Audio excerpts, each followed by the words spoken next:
আসসালামু আলাইকুম। আজকের বিষয় এট এর ব্যবহার নিয়ে আলোচনা করব। আজকের এই ভিডিও লেকচারটি Khan method SSC English grammar and model questions এই বই থেকে না হলো আপনি যে এসএসসি ইংরেজি পড়াতে চান তাহলে আপনার জন্য এই বইটি। তাই আসুন আজকের বিষয় হচ্ছে এট এর ব্যবহার নিয়ে আলোচনা করব। তাই পুরো বিষয়টি দেখুন, পুরোটা বুঝতে পারবেন এবং সমস্ত জীবনের জন্য বুঝতে পারবেন। লক্ষ্য করেন এখানে কোন স্থানের সময়ের কোন নির্দিষ্ট বা স্থির বিন্দু বা মুহূর্ত বোঝাতে এট বসে। যেমন এট হিজ হাউস, তার বাড়িতে, তার অফিসে এট হিজ অফিস, তার দোকানে এট হিজ শপ, তার কারখানাতে এট হিজ ফ্যাক্টরি। এইভাবে আপনি এট বসে স্থির বিন্দু বুঝাতে। At the door, দরজাতে, at the জানালায়, এট দ্য উইন্ডো বা এট দ্য গেট।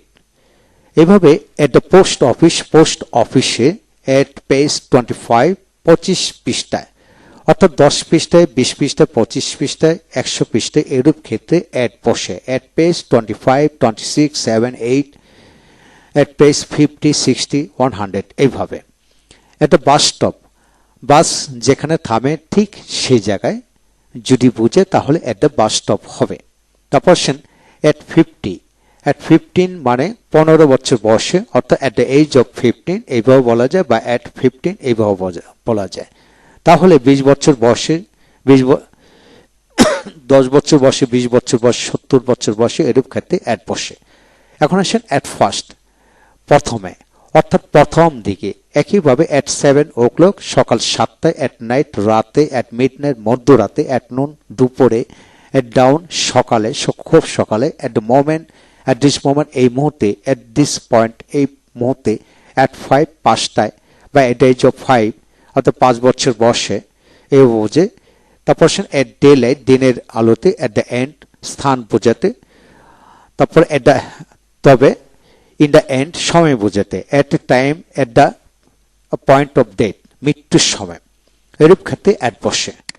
এখন আসেন এট তুলনামূলক ভাবে ছোট স্থান বোঝাতে এট বসে। যেমন I live at Uttara in Dhaka, আমি ঢাকার উত্তরায় থাকি, অর্থাৎ গাজীপুরের টঙ্গীতে, টঙ্গীর চেরাগলিতে। এইভাবে ছোট স্থানের ক্ষেত্রে এট বসে, বড় স্থানের ক্ষেত্রে ইন বসে। তবে সকল স্থানের মধ্যে বুঝাতে ছোট বড় ইন বসে, এটা মনে রাখতে হবে। এখন আসেন ঘন্টা, মিনিট, দুপুর, রাত, অর্থাৎ 24 ঘন্টার ভিতরে সকল সময়ের ক্ষেত্রে এট বসে। তবে সকাল এবং বিকাল ছাড়া, in the morning, in the evening এভাবে হবে। 24 ঘন্টার বাইরে সকল সময়ের ক্ষেত্রে ইন বসে, কিন্তু বারের নামের ক্ষেত্রে, তারিখের নামের ক্ষেত্রে অন বসে, খেয়াল করে পড়তে হবে। যেমন এট নাইট, এট নুন, এট 7 o'clock, কিন্তু in the morning, in the evening, in the afternoon, on Friday. এই হলো আজকের বিষয়। ভালো থাকুন। পরবর্তী ভিডিও লেকচারে আমরা শিখব অন এর ব্যবহার নিয়ে।